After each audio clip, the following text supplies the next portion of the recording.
It's the culmination of days of tension as supporters of the economic freedom fighters confront white farmers in Senekal in the Free State province.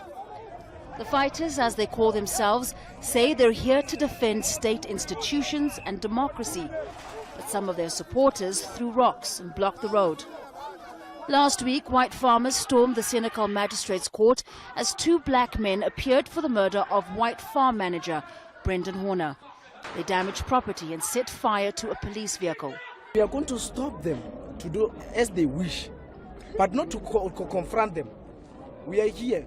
Whatever they will start, we will give. If they give the fight, we give them the fight. Farmers here say the government has failed them by not dealing with violence on farms. Brendan Horner was killed 2 weeks ago. His body was dumped here. Local farmers say they're angered not only by the killing, but also the way it happened. The cause of death was strangled. He was strangled. And then he was pulled with the same rope he was strangled. He was pulled to that pole. And at that pole he was fastened to the pole. And he was left over there. As the two men appeared again in court on Friday for the murder, farmers and their supporters demonstrated outside. According to civil rights organization AfriForum, there have been more than 290 farm attacks and 37 murders this year. Enough is enough. We can't afford the killing of our farmers in this country anymore. They carry our economy, they make our food that feeds us. It is important that we take a stand today. The leader of the economic freedom fighters, Julius Malema, has been accused of inciting violence and stoking racial tensions. Farmers we spoke to who refused to appear on camera said they too are prepared to fight if necessary. This is our land. Don't listen to any elderly person who tells you how you must treat white people. If our elders were brave enough, we won't be here today. There won't be a white arrogant man. There won't be a disrespectful white man. The bail application for the two men accused of killing Horner has been postponed until next week. President Cyril Ramaphosa says racial tensions in South Africa need to be addressed or they'll continue to threaten social cohesion. But protesters on both sides of the divide appear unwilling to back down, raising concerns things will only worsen in a country where people may not have truly reconciled. Famida Miller, Al Jazeera, Senekal in the Free State. Well, ladies and gentlemen, welcome back to 10 Minutes with Kuhle. I'm your host, Kuhle Maseko. This is the only place where, inconvenient truths get airtime. Today, how our government's negligence has turned farm attacks into international scandals and pushed Western leaders to make offers Marxists can only dream of. Now, I'm going to break up this show into segments so that you actually understand what is going on and it's easy for me to actually explain this show. So we'll start off with the U.S. intervention. The U.S. State Department's DRL report confirms what AfriForum has been calling a crisis, and that just came out today, by the way. Farm attacks are not ordinary crimes. They are brutal terror-style assaults. In 2023, there were 296 and 49 murders in 2024. That rose to 55. Victims, often elderly, isolated. Police responded slow. And, they took their sweet time, as we often know them to take their sweet time. Because, the only thing faster than the police is the rate at which crime happens in this country. Now, enters President Trump declaring these Afrikaner farmers refugees, calling it genocide, and fast-tracking the first group into the US, which we saw happening a few weeks ago. This isn't compassion, it's a geopolitical indictment of ANC's failure. Now, ladies and gentlemen, I just want you to watch this video, which explains what I've just said in segment 1 about the refugees. And then the next segment we'll be talking about Australia. Well, potentially seismic changes for the US-South Africa relationship. This bill is recommending a comprehensive review of the bilateral relationship and accusing South Africa of brazenly abandoning the relationship with the US and aligning with terrorist organizations. It was suggested by Congressman Ronnie Jackson, who celebrated Tuesday's victory of it passing through the committee hearing by saying the days of allowing our so-called allies to walk all over us are over. The US government could potentially determine if senior government officials and ANC leaders in South Africa have been involved in corruption and human rights abuses. And if they determine so, they would then impose sanctions on certain individuals, and that would include travel bans and asset freezes. At heart, really, the US is unhappy that South Africa has taken Israel to the International Criminal Court over war crimes and accused it of genocide for its involvement in Gaza. The US is also angry that South Africa really is siding with the Palestinian people against the US ally Israel. They're also saying that South Africa has undermined US national security interests. They've given the example of carrying out joint military drills with Russia. Well, at Tuesday's hearing, Brian Mast, the chairman of the Foreign Relations Committee, he said in support of the bill that this was not about severing ties with South Africa, but rather resetting expectations that the US has. Democrats, though, pushed back. Gregory Meeks said that President Trump had disproportionately targeted South Africa and was trying to embarrass President Cyril Ramaphosa. Now, it still has a way to go. Tuesday's hearing was called a committee markup. It was in the House Foreign Affairs Committee. They voted to move it forward, which means at some point the full House of Representatives will vote on this. It's unclear when it will happen. They're now on recess until September. If it's approved by the House, it'll move on to the Senate and land on the president's desk for approval. And remember, Republicans hold a slim majority in both the House and the Senate. The very fact, though, really, that this is even being considered could suggest a monumental shift in the way that the US deals with South Africa, a long-term ally. That relationship with this could change dramatically. Nick Harper, SABC News, Washington.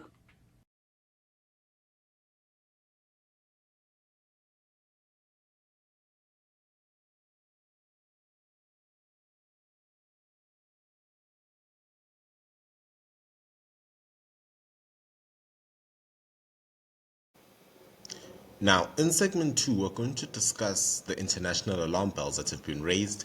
Countries such as Australia and various members of parliament from countries such as Belgium, the Netherlands, the list goes on and on and on, have taken note of what's going on in South Africa, and there are possible sanctions to even come from their end, right? Now, I want you to understand that I'm going to highlight Australia here specifically because, well, that is the story or the part of one of these nations that actually interested me out of, the US.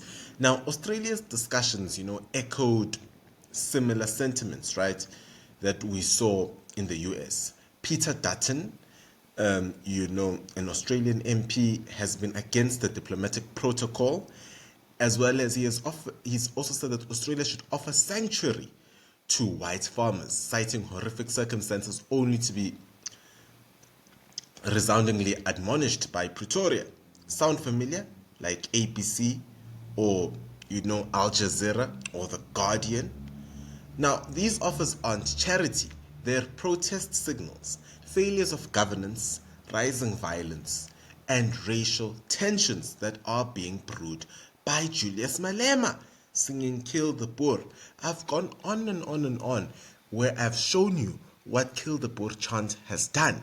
It has resulted in the murders of people just 24 hours after that event that we saw at their 10th birthday celebration, by the way. Have a watch at this video that has to do with farm murders.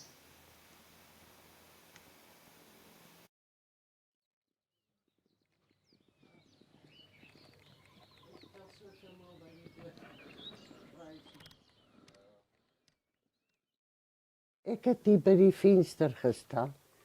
Toe sien ek, hier kom ou Dan se kar stadig ry. Toe kan ek nie verstaan, hoekom ry hy so stadig nie? Agterna het ek eers dit gedink.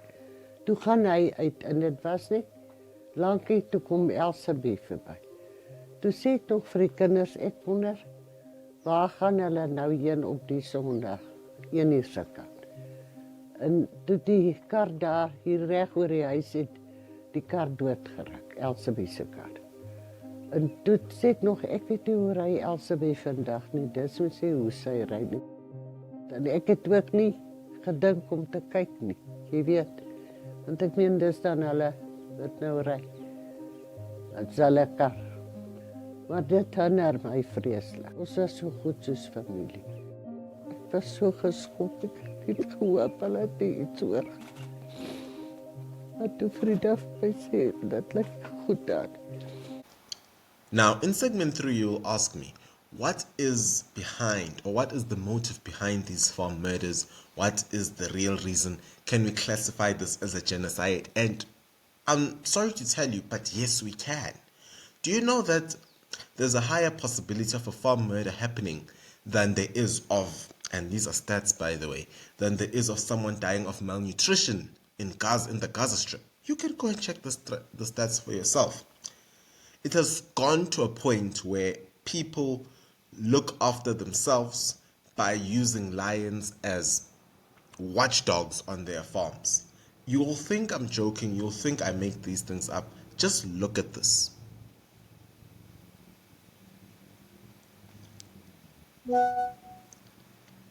Now, yes, this data is, obscure. The real issue is rural crime is driven by poverty, isolation, evil race relations, as well as political elites.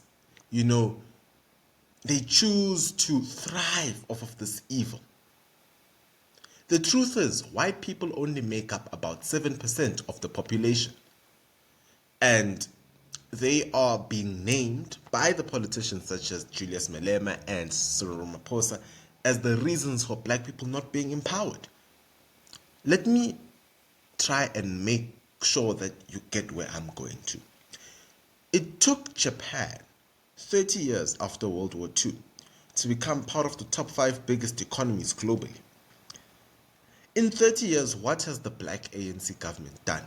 It has made more poor white people. It has made more poor black people than they were during apartheid. It has made more poor colored people. It has made more poor Indian people. You've got communities that are filled with gangs, communities that are filled with hate speech, communities that just cannot fathom South Africa without chaotic race relations. All brought to you by the communistic ANC and EFF. And the world has finally caught on. A few days ago, I shared a list I got, from my friends overseas of the draft of people that should be sanctioned. And in that list, we speak of the Naledi Pandos of this world, the Ace Magashules. The list is long. And we've got to sanction these communists that go around putting South Africa in danger. How is it that we've got a city hall which Action SA administration was ready to give to the Iranian embassy? A city hall that we as South Africans, as residents of Tshwane, should be proud of. The Action SA party led by Herman Iscariot was ready to give it to a group of people that don't believe in democracy, don't believe in Judeo-Christian values, don't believe in the West. They don't believe in farm murders. They don't believe that white people are being unfairly treated in South Africa. They are the same group that will be ever so ready to open up their wallets whenever the ANC's wallet runs dry, or the EFF. You just can't make this stuff up. Ons hier in die Vrystaat vanaand kyk hier by my boesemvriend Toby. En met hierdie plaasaanvalle, hoe die boere nou rol, hulle het nou 'n nuwe tipe plaashond of 'n waghond wat hulle gebruik in die aande hier op die plaas. En ek beloof vir jou, daar is geen moeilikheid hierso in die aand met plaasaanvalle nie. Hallo my seun. Lobongula. Kom hier. Kom pa.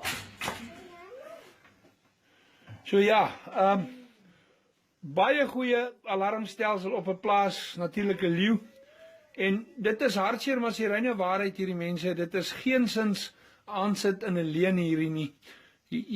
My vriend regtig waar hier word beplande plaas aanvalle beplan, hulle die inligting gekry en hulle het geen ander keuse as om hierdie leeu in die aand om hulle plaashuis los te laat nie. Hulle het wel 'n manier om die leeu weer terug in die kamp te kry. Maar dit is tragies as ons boere tot sulke mates moet gaan omdat hulle onveilig voel. Dit is hartseer en die plaasaanvalle is iets verskriklik deesdae. Nietemin, dis nog steeds vir my 'n riem onder die hart en sag op die oog om 'n leeu in die aand so naby in die huis te sien. En jy kan nie anders as om te sê dit is maar jou beste waghond wat jy kan kry hierdie nie. Ja, hy het al die getuie, hy het al die evidence op, jy weet, so. Sy voete is groot om te hebben. En die kind het echt lekker van paardje gereden. Hey, ja.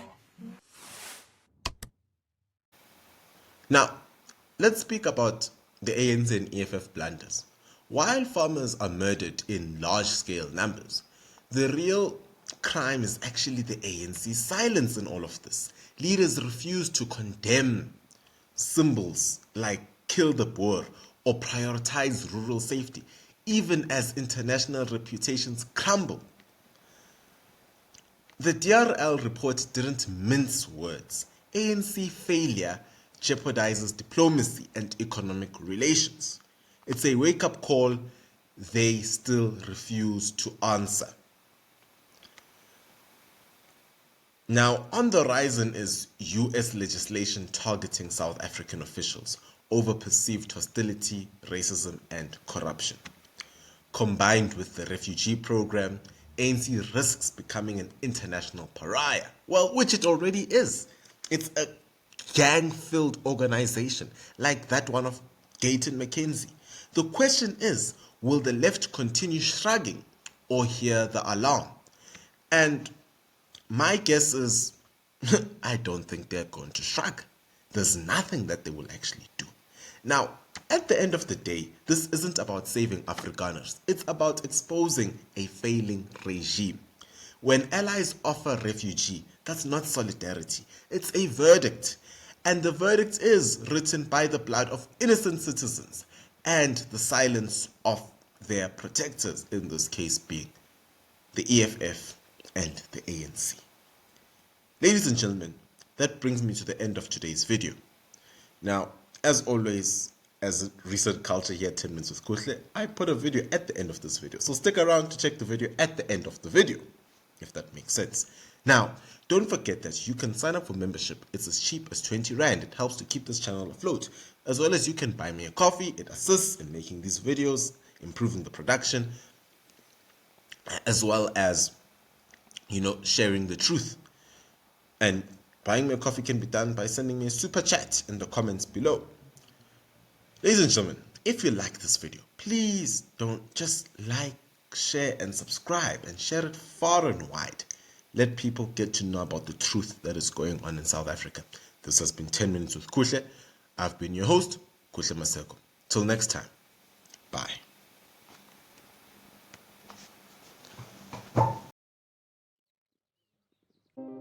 On July 26, 2020, a phone call from a concerned family friend led to a grim discovery at the house of Elzebie, Breggie, and Danny Brand.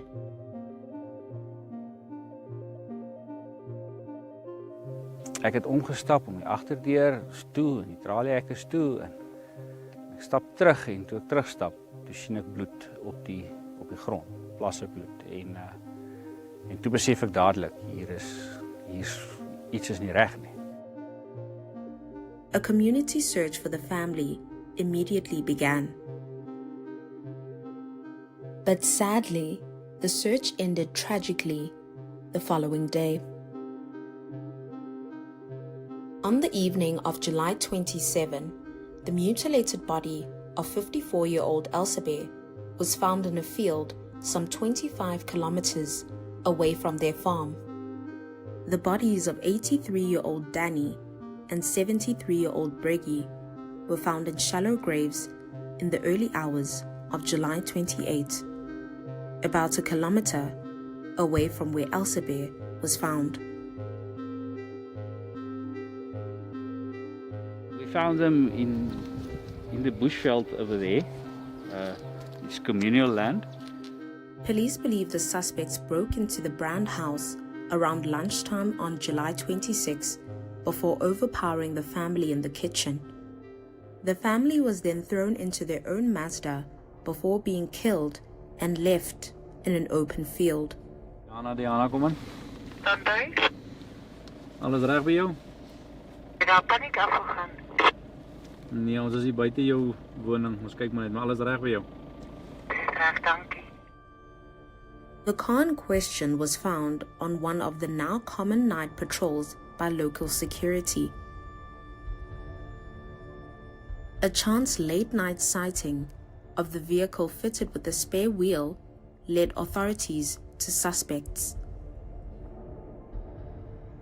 Because siabonga ro mo TV la morare ha tsomba sengene ba le koloi e lo siabonga ro bone koloi e camera antlo entse tlhatshua le ka re nna le madi a no ngaba le mo ga gore gona le sengwe a re o bone laptop ka mori ya sister a ba ra sister ne o batla eng mo semene ba ha ke tlhaloganya gore na sister ka ntagile ba gaetsho gore ha ke itse serious.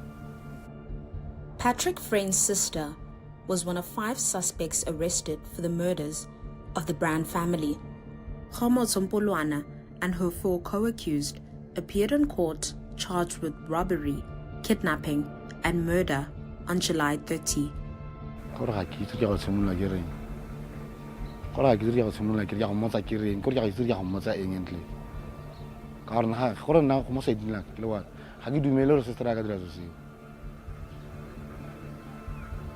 Ana kituru alanga motsa re ntle ke go dira getseng go tlile jang ba ba ine ba iri ala lo rona le ting ha kituru a tla nna nnete le nna ro ka mpolela maka go ga kitse o re ipotsa mare gore amare sister ka dira ana mare ela ga le motho ga mo itse mare ga ke shoma gore na ke shoma ba tshwana ke tla re batho ba shule batho ba ke bana ba batho le bona.